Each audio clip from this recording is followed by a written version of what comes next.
A career-first 5-star Grand Prix win, a well-known comeback and an unknown comeback. And on top of that, some very impactful rule changes. All coming up here on The Horse Show today. But first, your quick strides presented by Uvex.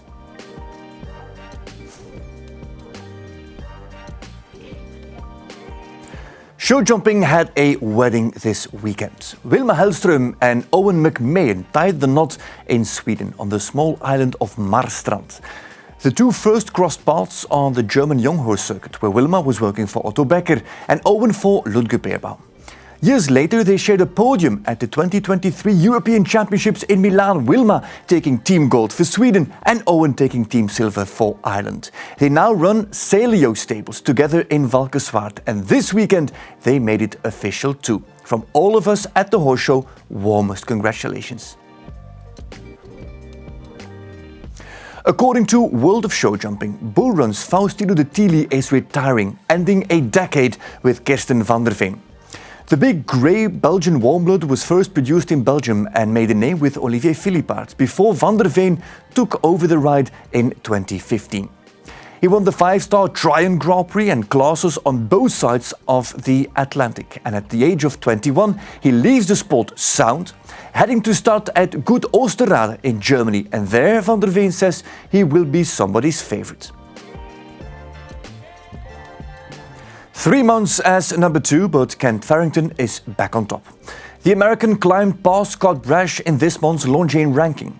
This is already the 3rd time at the top of the rankings, and he leads Brash by just 19 points. The comeback was built in Texas, where he won the World Cup final and continued with a Grand Prix win in Kentucky.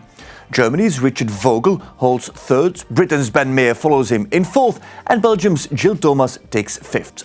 Laura Kraut drops out of the top 10 and McLean Ward is back in.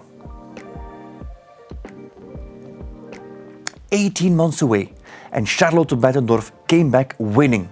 The Luxembourg rider had been suspended by her national anti-doping agency after missing 3 whereabouts fillings inside a 12-month period.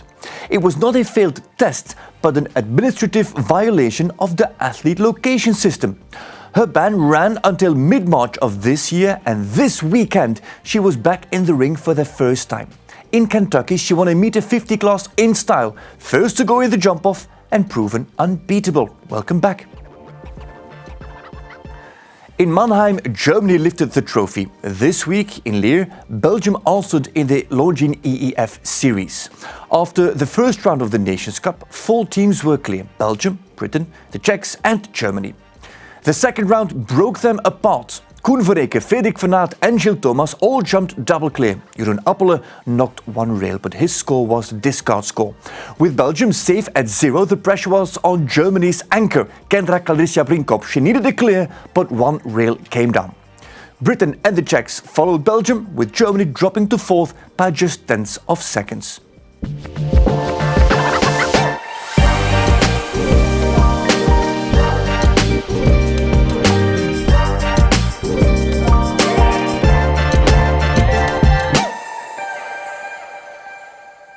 Ladies and gentlemen, welcome to The Horse Show. In a minute, we will discuss the Grand Prix Giorgio Armani at the Versilia Horse Show.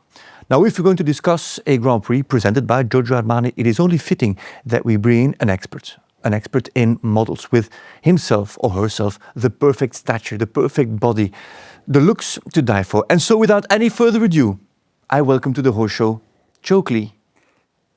Thank you. I was presuming there was someone else coming to The Horse Show at the minute. I was looking around to see if there was someone else coming. No, okay, that's me. Might I say you look brilliant today? Yeah, you're definitely allowed to say that. Yeah. Okay. I've been using face masks. So you obviously noticed the difference. Yeah, it's clear. It's clear. Yeah, good.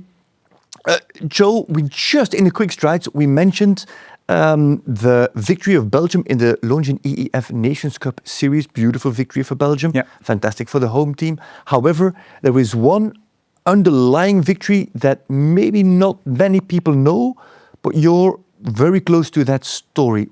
What's the story that you should tell? I think the story is Jeroen Appelen. I mean, I think a lot of people wouldn't know that he's been had a battle for the last year with cancer. Never complained about it, never moaned, never missed a day. He's been riding the whole time. And he's come back to the top level. I think just as he was getting to the top level, just as he was coming to the 5-star level, I think in Saint-Tropez, and then he was diagnosed with cancer. Lymphoma cancer, yeah. So the week after Saint-Tropez, actually.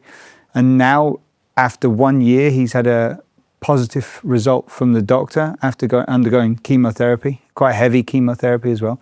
And then to see him back on the top level now, jumping clear for his nation in Nazlov, fantastic. Yeah, fantastic for him. It's an inspiring story because you've seen him throughout his therapy, when he was sick, when he was ill, when he was feeling better. Give us a little bit of insight. How has the journey been with Jeroen? Again, it's a guy. He's never complained. He's kept working every day. I think there were some days, even on the show, some Saturdays he didn't ride at the show because the chemotherapy was that heavy, you know. So the fact that he's managed to keep going throughout, still making results on shows, and kind of kept it under wraps, I think. Not many people would know about it. So it's an inspirational story, like you say. Yeah, remarkable. Jeroen Appelen, 8 months of therapy, now finally got the diagnosis, or not the diagnosis, the news, and he's actually cancer-free. So that is fantastic for Jeroen Appelen. Yeah. Let's take you to the Italian Riviera, to Lido di Camaiore.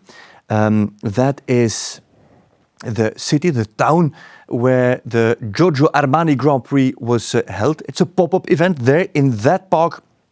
Sometimes you would hear Versilia, the Versilia show. That actually refers to the region. Is the Versilia region the Tuscany coast? The Tuscany coast. Wikipedia told me. It's not as if I knew that. When the Grand Prix start list came out, I thought, whoa, that's fast. King Edward and Hendrik van Eckermann back in their first 5-star Grand Prix in more than a year. Yeah. It seems like 2 minutes ago we were just covering that he was jumping a 110 in Peelbergen, and now all of a sudden on the list for the 160 class. Happy that they clipped him.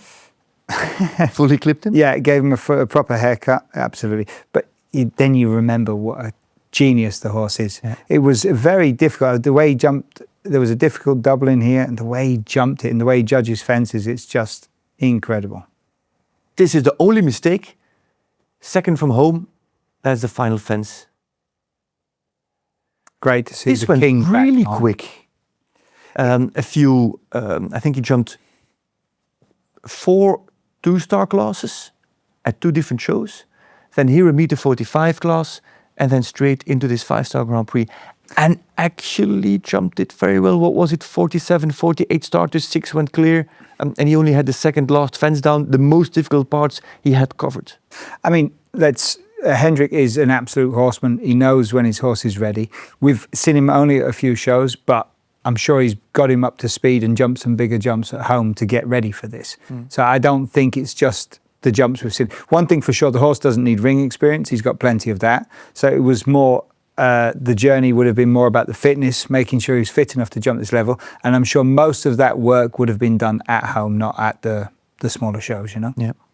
There was another comeback story, as a matter of fact. The first to go, Giulia Martinengo Marquez, we had her on the show 2 weeks ago when she jumped the first 5-star Grand Prix with Delta de Lille. Now, Scuderia 1918, Cara Deluxe came back, jumped at Grand Prix, had 2 fences down. The thing is, at one point last year, at the highest peak in her career, actually, she was ranked number 29 in the world. And just now she's, I think it's 195. Yeah. It is remarkable how the loss of 1 or 2 horses just completely sends you down the ranking. Absolutely. So she had 2 horses out at the same time. And the 2 best. And the 2 best ones. And I think the thing is, you don't appreciate how good those horses are until they're not there, you know? Yeah. And the good horses, when you've got the good horses back in the string, all the other horses seem to come along behind them. Actually, just what we've spoken about with King Edward, you know? I mean, to have King Edward back on your team is going to make everything stronger. And I'm sure they've been producing other horses under those, gives them the time to produce some other horses, so that's the benefit of. But when you have those good horses back on your team, it makes a big difference. Yeah. Absolutely. Yeah.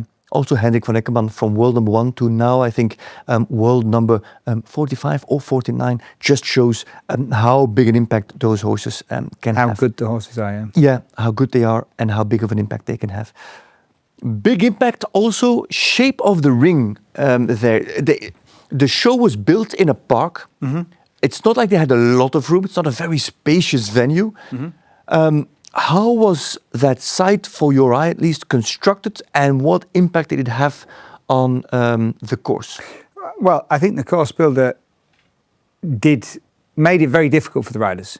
Yeah, he's built a very classical course up and down the ring, but he's put the jumps, and certainly the most difficult jumps, very close to the side of the ring. There's a lot of spectators, a lot of noise. I think one major impact, what we saw in the course, was how many horses were spooking away from the side of the ring. Even King Edward, actually, on the last line, you really saw him jumping to the right, away from the public. And there was a lot of horses, and I think a lot of faults came from that. Okay. So, where did the most difficult lines sit, in your opinion?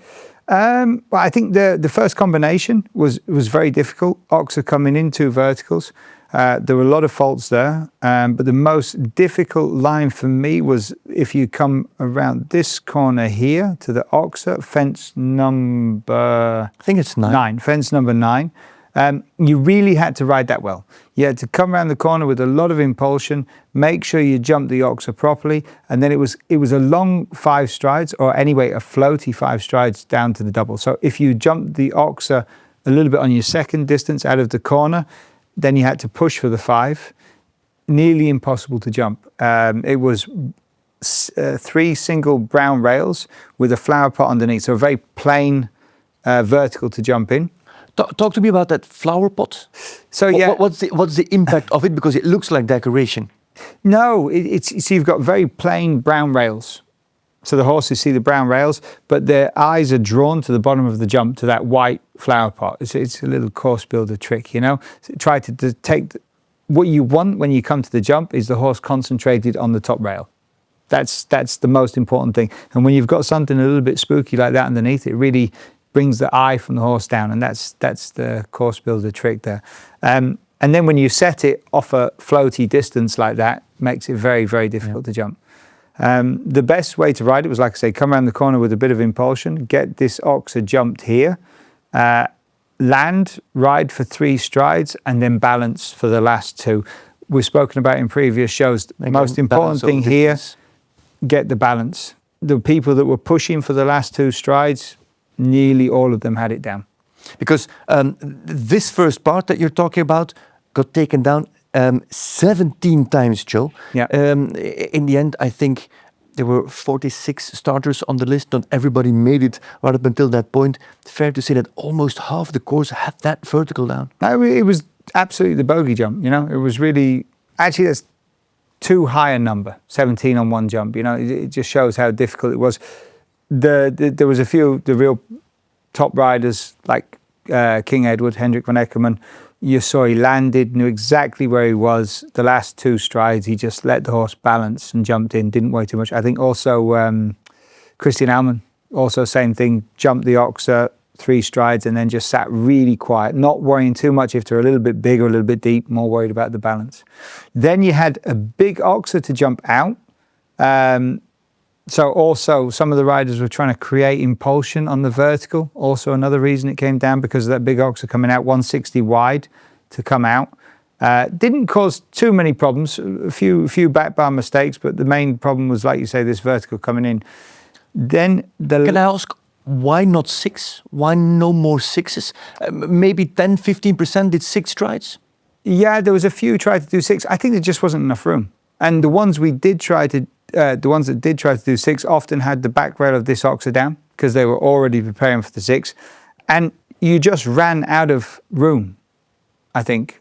You know, the 6 wasn't really an option in my opinion. Yep. It was too difficult. And even if you did get the 6, you were very deep on the vertical coming in, which made the oxer, then you needed a lot of scope to be able to jump out. So I think massive. For me, that wasn't really a good option. Once you jump that double, then again, like I said earlier, the course builder put that vertical. Point 1, coming away from home. So you're coming last line, horses starting to get tired, you're coming away from home. And then very spooky here on the side. All the horses jumping that line, jumping to the inside, jumping to the right. So I think that was really why the course builder put the jump so close to the side to create those mistakes. It was set as a 7, but most riders in the end opting to do the 6. And then again here, you were really getting pushed always to the right, to the inside, which then made this 8 strides very short. The best way to ride it was to stay actually on the outside. But again, the way the course designer put that jump, he was putting you to the inside, you know? Yeah. If you plan to do 8, you're actually you were falling to the inside, and your 8 got very short. Yeah, you really had to land, readjust, and move the horse to the outside. I think there were a few who did a very fast or a quick reacting 7 to the last as well, no? Yeah, but you don't really want to be coming flat and floaty to the last jump on the 7. well. You know, plank, it was a plank. You really needed to sort of get back to the outside and set them up again to jump that. Yeah. Tricky. Yeah, it was a tricky. When I saw it on paper, I thought, okay, that looks nice, classical course. But the way the course builder positioned everything and the jumps he used, he created a lot of difficult obstacles. A lot of problems. Absolutely. It is also, I'm thinking back about the 5.5 into a combination. It's one of the oldest tricks in the books, maybe. Yeah, it's to a big plane vertical. Yeah, it's one of the oldest tricks in the book, and that's when you see the top riders really come into their own. You know, because then this is the fence. You know, it's not about the double; it's about the fence before the double. Really making sure you jump that to set them up for that. It's a really interesting perspective, because everybody, even me, I was focused on the double. It's actually about how you jump the oxer before. Yeah, it's all about. It's actually the last 2 strides before the double, getting those right, getting those in balance, and that comes from jumping that fence properly. It would be very interesting to see back how many people actually had the front rail of the oxer out of the combination, because that would tell us a lot about how they jumped in. Mm-hmm. But I don't think it fell that often. No, so then you're right about not so much about position or distance, more about balance. I was right. Yeah. You were right, you are right, Sometimes. and you always will be. Let's bring up those that made it through the jump-off and were clear in the first round of that Grand Prix, the Versilia Giorgio Armani Grand Prix, presented by Longines. Roberto Previtali and Emanuele Camilli as first 2 for the home nation. Guéry on a fairly new horse with Cartouche La Pomme d'Or. Stephanie Massiera made the trip from the Americas, where she spent the winter, down to Europe now and was clear. Abdulrahman Al-Raji, we haven't seen him in a while actually, jumped clear. And then Gaudiano and Rhomberg as last to go. 2 fast pairs to go at the end. That is the end of part 1 of the horse show. We will be right back after the break, and then we will analyze and the jump off of this Grand Prix. I will also get you up to date on a very interesting new rule that will be applied at the World Breeding Jumping Championships for 5-year-old horses in a minute. Early summer in Hamburg means it's Derby time. The Al-Shirah German show jumping and dressage derby. A blend of tradition, excitement and world-class competition. Unforgettable moments that make the sport so special. Experience thrilling rides, intense emotions and truly spine-tingling moments. Be there from May 13th to 17th, when Hamburg once again becomes the center of equestrian sports. Watch live on clipmyhorse.tv.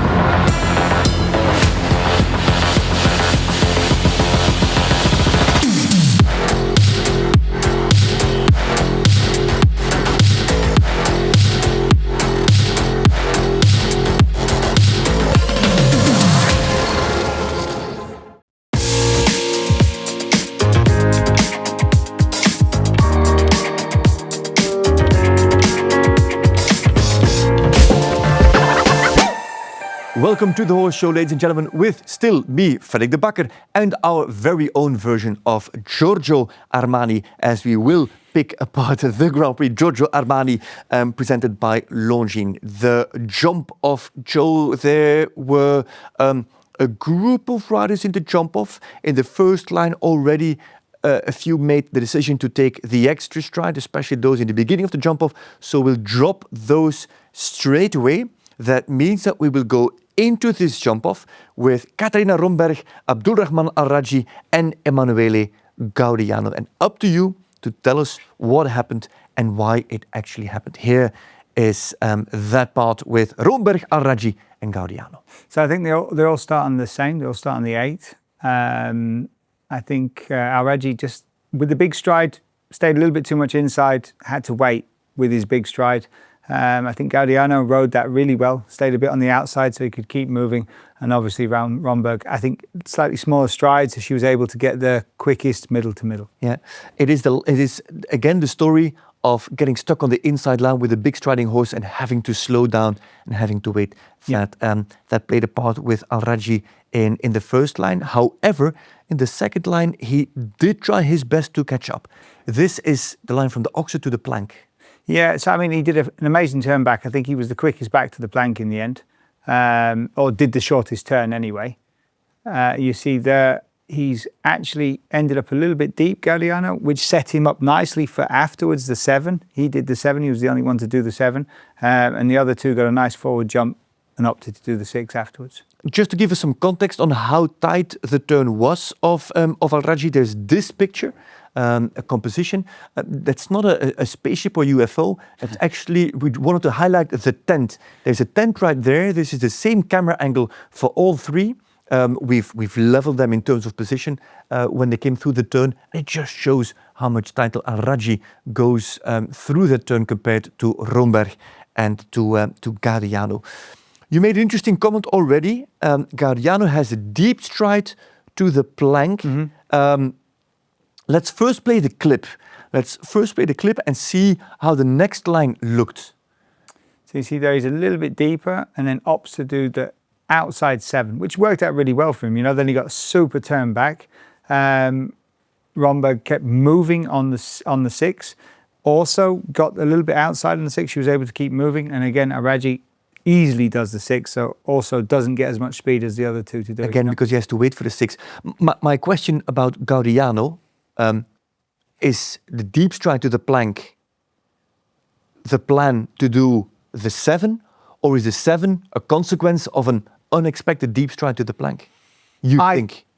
I think he probably would have loved to have got the forward distance out the corner and done the 6. He's a winner. That's what's going to win the class in the end. But as we've spoken about before on the show, when you turn into these big 160 fences, sometimes you come out the corner, you've got what you've got. So he did a great job. If he planned it or not, he did a great job of readjusting and changing the plan to get to the outside to make it work. Because the advantage of that Kent Farrington-ish outside turn is it had a great shot into the next line. And a great shot that's open for discussion. Let's see how that actually played out. We've slowed it down. So Rhomberg with a lot of advantage. Yeah, so for me, again, this was the most difficult jump in the first round. It's the most difficult jump in the jump-off. You see Gaudiano took the most risks. I think he did the less strides coming into it. Also got a bit flatter. Al-Rajhi probably did the right numbers. Still, in my opinion, a little bit flat coming in. Still took risks, got away with it. Great, trusted his horse. Horse did a great job. And Rhomberg just landed. I don't know, you pointed out that the horse landed on the wrong leg. Then she sort of readjusted. I think probably she would have readjusted anyway to jump that, and that was the right thing to do because it was a very difficult jump to come in. So Gaudiano rides 9. Mm-hmm. Al-Rajhi rides 10, but we do see at the end that he's really throwing everything at it to get to the point, the takeoff of that double. And Rhomberg's horse, Colestus Cambridge, has to make a lead change in the middle of that line, has to readjust. We're going to play that clip again, just the same slow motion from or into that double combination. Yeah. So you see, she just sits back. Bearing in mind also, she's got the fastest horse. So doing the extra numbers probably didn't slow it down too much. And I will also point out, Gaudiano, that can also be the winning move. You know, I mean, he took the risks. Sometimes you're the hero and sometimes you have one down. But you have to take the risks in the jump off. He really did take it. And even with the risk, he was slower than Rhomberg. Gaudiano goes out because he has the fault. Right up until that point, and actually all the way through into that jump off, it was a very tight call. Who are we going to put in those three into those three squares? Alraghi, Gaudiano, Rhomberg, or Jérôme Guéry. Jérôme Guéry's horse caught your eye already in the first round of this Grand Prix, even already in Mexico, because he jumped Fontainebleau. I think Fontainebleau was 12 penalties. Then he went to Miami. He jumped 4 penalties in the first round. Then Mexico clear and 4. Now he jumps a double clear. Yeah. Give us a little bit. Why were you so excited about this horse? I think it's just a lovely modern sport horse. Really suits him. It's nice to see. It looks like, I think this is going to be his next superstar, his next top horse. And it's nice to see him back at this level with a competitive, solid Grand Prix horse. I think he's had it probably a year now. Yeah. I spoke to him also. He's very excited about the horse. We're going to see big things. I think this is his first 160 jump off.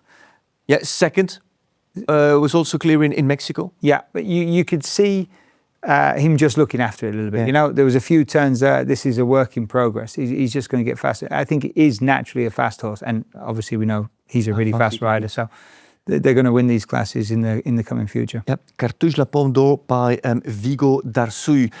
So we replaced Emanuele Gaudiano with Jérôme Guéry, and we go into the last part of this jump off like this. Double. So again, I mean, Jérôme's horse judged that double really well. Just has to slow down there a bit in the end as well, you see.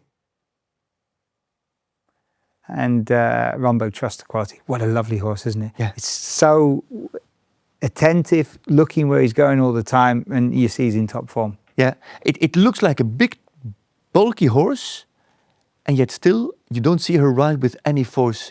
It looks very light to ride. It looks like a pony to ride. It's Yeah. sort of wanting to take the jumps on, bouncy canter. Yeah, really nice. I really like the horse. Katharina Rhomberg wins her first 5-star Grand Prix in her career. No better guest to talk to here on the Horse Show than Katharina Rhomberg. Welcome to the Horse Show. Hi, everybody. Nice to be here. Hi. Hey. How are you? Katharina, how did you celebrate? Was it a wild night of partying and champagne to celebrate your career first 5-star Grand Prix win? Actually, I think we will have the celebration next Monday, because yesterday I still had to drive home with my horses. But for sure, we will have a little celebration next week. So you drove the truck home. Give us some insight. How long of a drive was it? Yeah, we were driving like 7.5 hours. Yeah, I shared with my groom and we drove home together. Yeah. But for sure, 7.5 hours after winning the 5-star Grand Prix went quicker than normal, I guess. Exactly. Yeah, I didn't fall asleep. I was really like awake and full of motivation, I have to say. I can imagine. A brilliant win, brilliant first round, last to go in the jump off. First of all, take us through the build-up to this event in Lido di Camaiore. You gave the horse a little break, I think, after Amsterdam. How did he feel in the last few weeks? Yeah, so I have to say I gave both my top horses like a 3 months break, actually, because they had a tough season last year with the Global Tour. And then I started with like 2-star shows. I have to say it's like funny, but every show, like every more show I did, Colestus got more motivation and more energy. So show after show, he got more energy. And yeah, we started with 2-star. Then I went to Mannheim for the 3-star. And then out of 5-star in Italy. Yeah. And Mannheim double clear in the Nations Cup, clear and 4 in the Grand Prix in Mannheim. Now double clear and fastest in Italy. And Katharina, there was one particular moment in the jump off that we wanted to talk to you about. From the plank, I believe it was 6 strides to the oxo before you go into that very, very difficult double. There you rode 2 strides more than Emanuele Gaudiano, 1 stride more than Abdulrahman Al-Raji. At the moment of landing, Clester's Cambridge is like, he switches the lead behind. Do you think that maybe that was part of the victory? I would always like to say, because the 2 others came in with a lot of risk and you had to add a stride. How did you anticipate, or how did you feel that moment landing after that vertical and heading into that double combination? How did that feel for you? Okay, I actually knew that I had a bigger turn, and I actually wanted to slow down a bit more before the combination, because I just got a big distance. But I think I just trusted my horse and thought, okay, you will manage. And that he will figure it out, and he did. See, I thought it was perfect the way you rode it. We discussed it before, but the way, because that was the most difficult jump to jump, in my opinion, first round and in the jump off. And you landed and you set him up. You'd done enough in the rest of the turns to win the class. And that moment where you just needed to set him up, I thought you did it perfectly. That was, in my opinion, the right way to ride it. And maybe, thank you. I was actually a bit afraid of the line before, because my plan was to do 7, but then I heard Sharon and Emanuele, like when I walked to the ring, I heard them talking, oh, they should have done 6, but they did 7. I was so much waiting, so then I actually changed my plan, and I was a bit afraid to do the 6 there, but still got like a bit holding to the vertical, so then I had a easier line to the combination, I guess, yeah. You changed your plan at the moment you went into the ring for the jump off. Yes, because I listened to them. And I was like, okay, so they said that they were too slow because of this 7 strides, and I had planned 7 as well. And then I was like, okay, if I want to win, and then if I want to be fast, I have to do the 6 there. So I did that, yeah. That's cool. Yeah, I didn't have that trainer before. There is Joe Clee saying You should have said that. You should have said, yeah, I always meant to do that. Yeah. Perfect. There is Joe Clee telling to all of his students that they shouldn't change their plan last minute. Yeah. It apparently Absolutely. changing your plan last minute does work out. It does really, work. Yeah, does work out really well. It was the right decision. Yes, it's true. It was right, yeah. Katharina, it's remarkable. It feels like you've been on the circuit for a long time, and that this is also kind of a surprise that this is only your first 5-star win.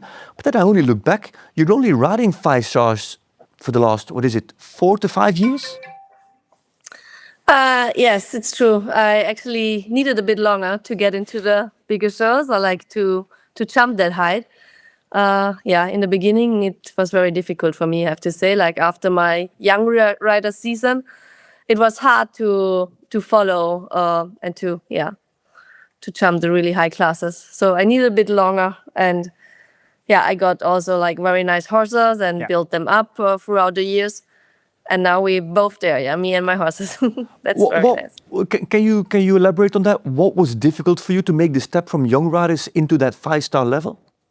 Why was that difficult?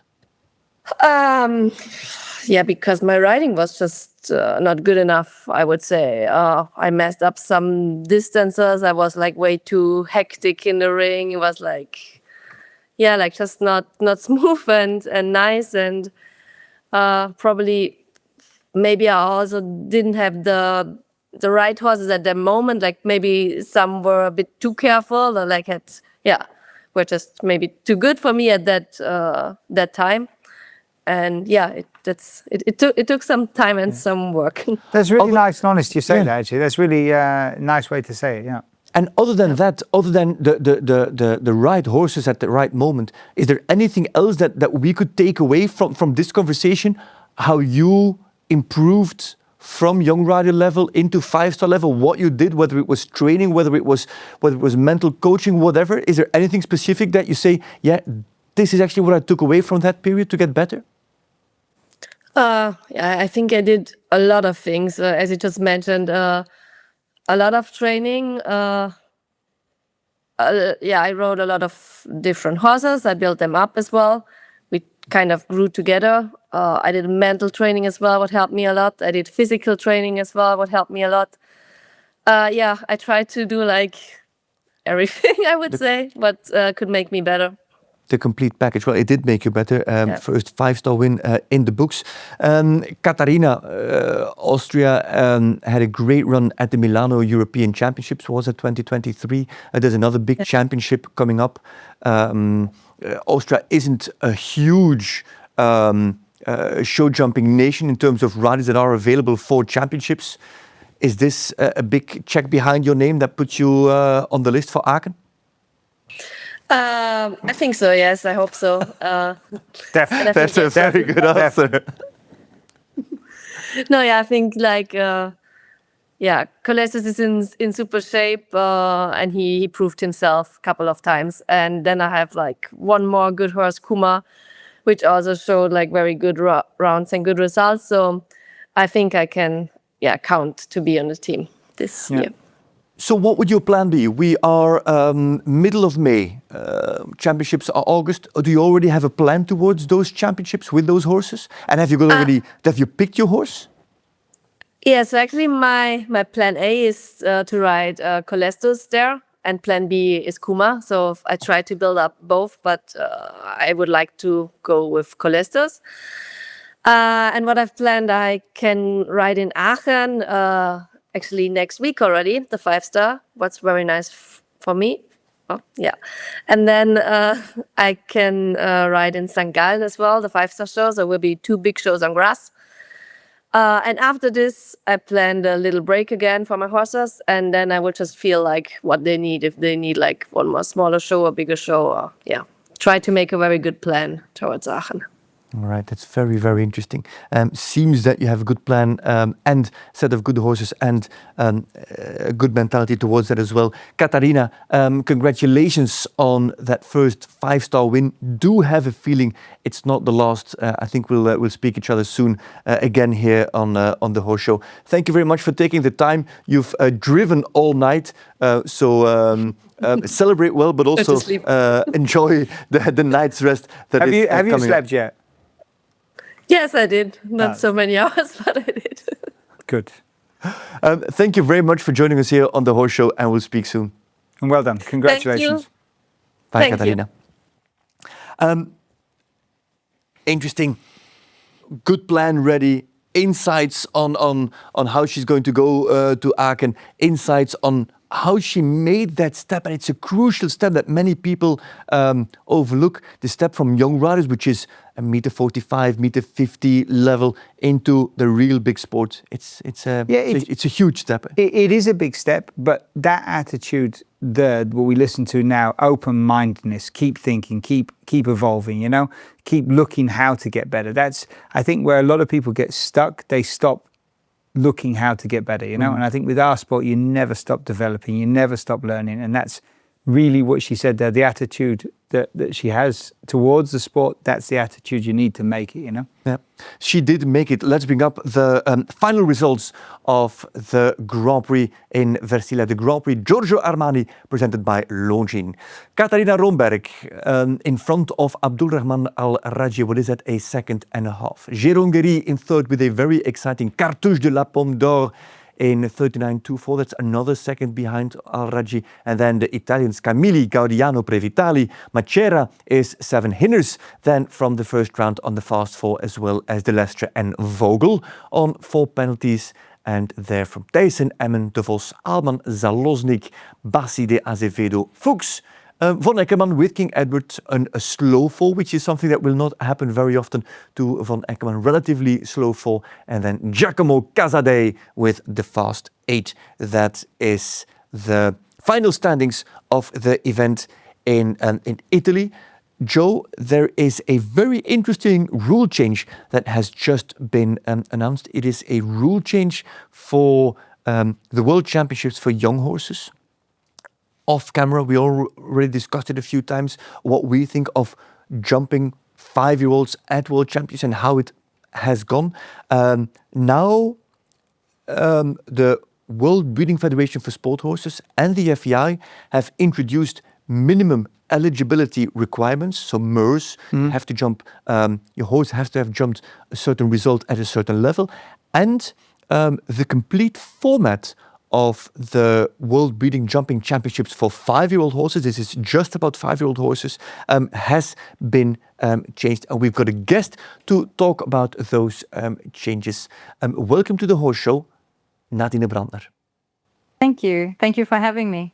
Nadine, you are the General Manager of the World Breeding Federation for Sport Horses, the WBFSH, World Breeding Federation for Sport Horses. You've just released news that there is a different approach this year to the World Championships for Young Horses show jumping in general, and something very specific for the 5-year-old horses. Can you explain what changes? Okay, so we did send out a little press release this morning, coordinated with the FEI, that there's going to be 2 things that are updated.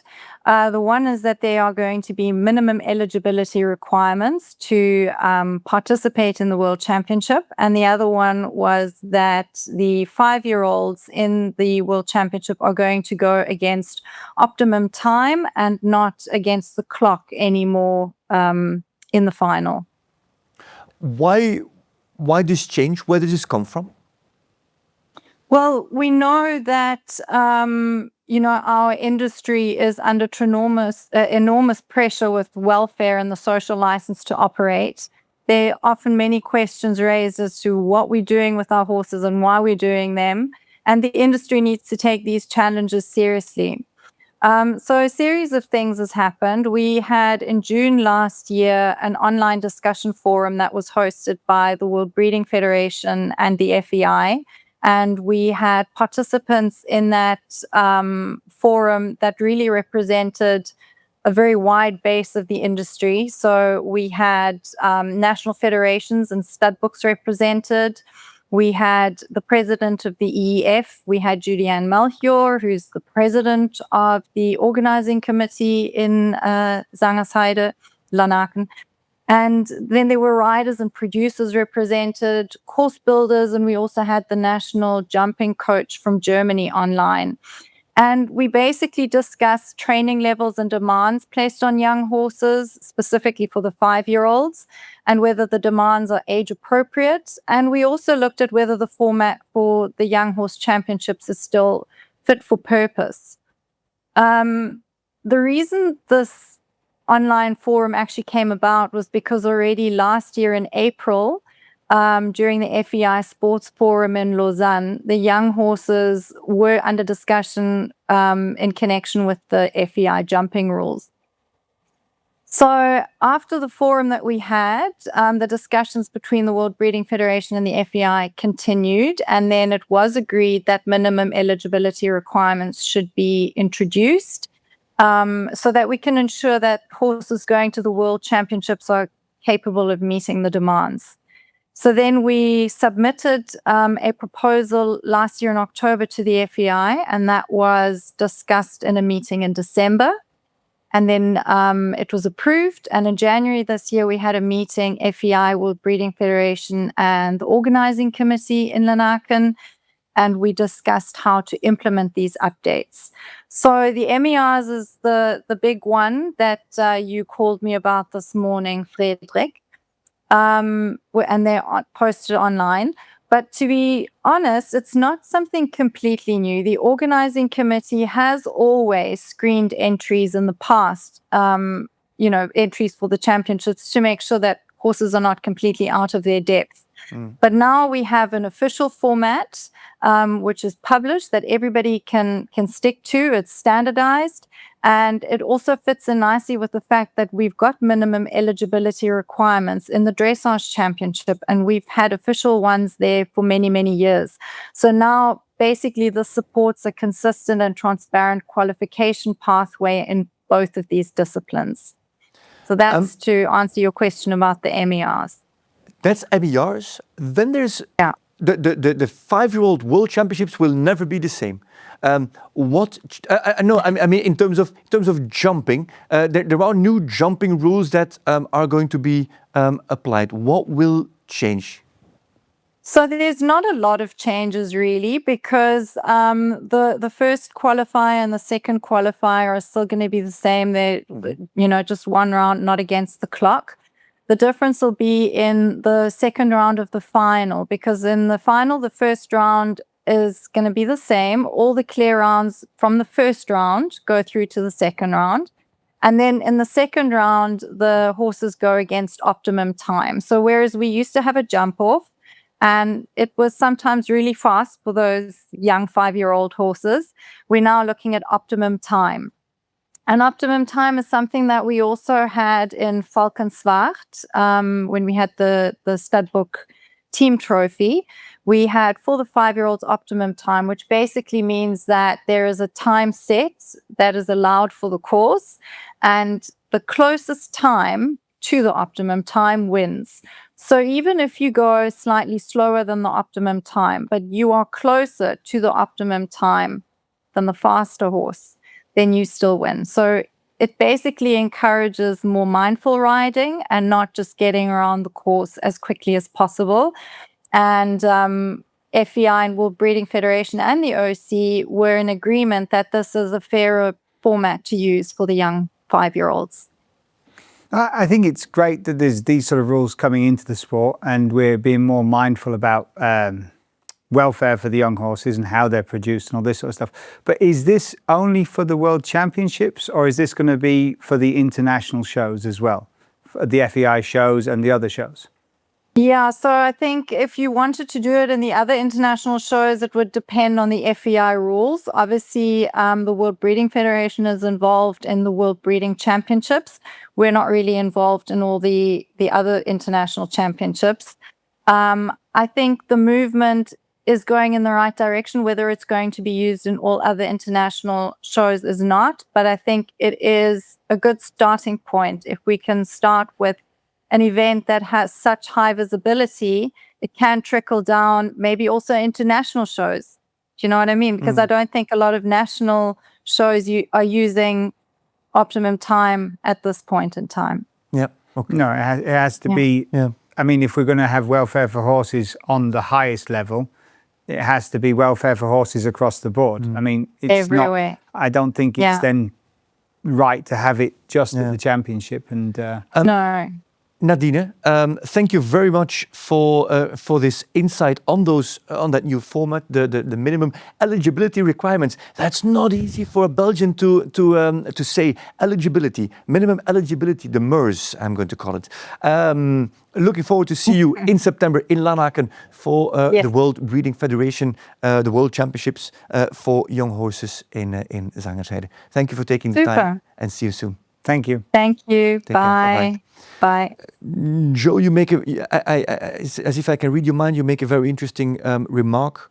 Nadine Brandner, General Manager of World Breeding Federation, she can only decide and discuss over World Breeding Federation material or topics. You're thinking, wait a minute, why is this only for World Championships? Yeah, I think if we're going to have welfare for horses, it has to be welfare for horses across the board. You know, not just when we're on the World Championships. We're going to see horses competing at FEI shows in the 5-year-olds still going fast. You know, so we've not eliminated the problem, actually. We've just hidden it on the higher level, you know. And I do think that what they're doing is correct. The way they're going with it, welfare for horses, it's always a good thing, certainly for the 5-year-olds. On the international shows, I think they have to review that as well, you know, and bring these type of things in to look after the 5-year-old horses across the board. And am I wrong in saying that we're talking about welfare of the horse, but is this maybe limiting ambitions of riders who are not up to standard? Is it a different way of saying it? You're going to have to put that in a different way. Limiting the ambitions of riders who might not be up to standard? Okay, so I think in the 5-year-olds, you're going to get protecting the horses to the ambition of riders. I think it's down to the riders to know what their horses are capable of. Yeah. You know, we've seen in events horses going fast that weren't ready to go fast. Yep.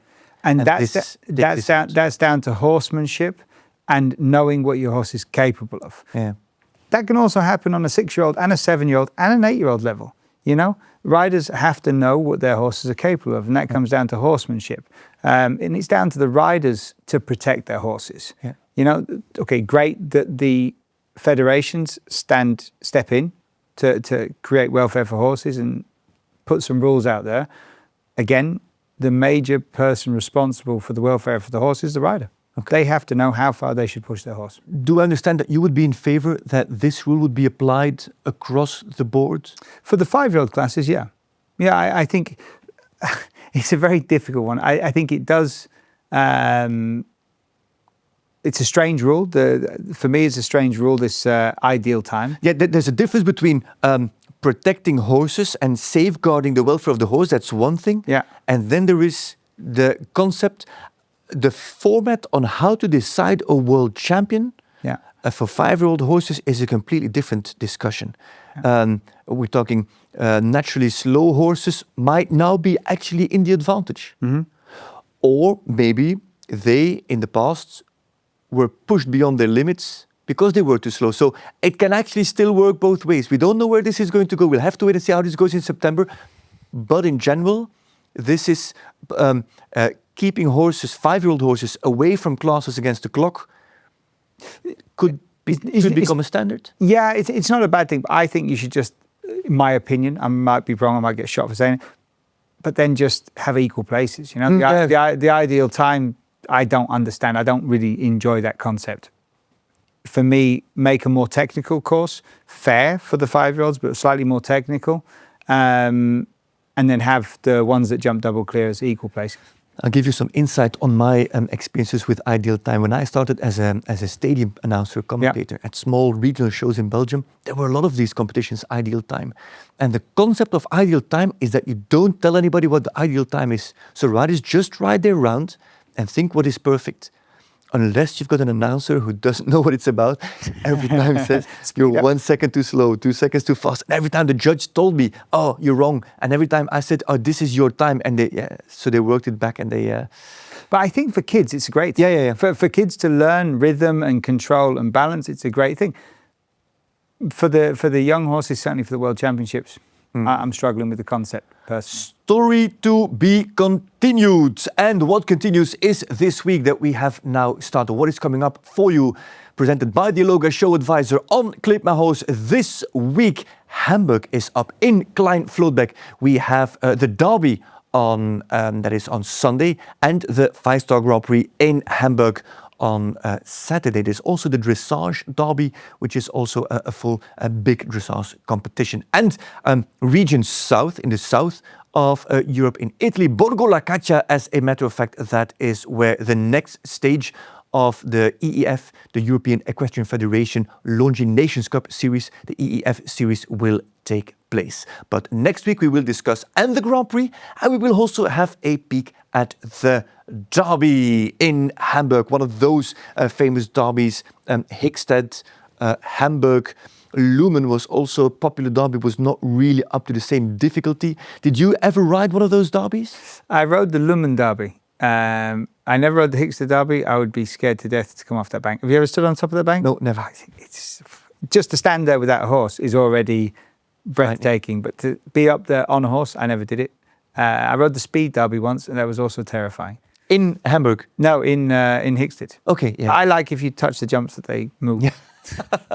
More my thing. That is coming up next week. Joe, thank you very much for joining us once again. The Giorgio Armani of show jumping. Ladies and gentlemen, this was the Horse Show. Thank you very much for watching. We will see each other again next week and the week after. It is already Aachen week. The Rolex Grand Slam is coming up as well. So there is a lot coming at us in the next few weeks. Hamburg is on grass, Aachen is on grass, the road to Aachen. It is all happening and it is all being discussed right here on The Horse Show. See you next time. Bye-bye.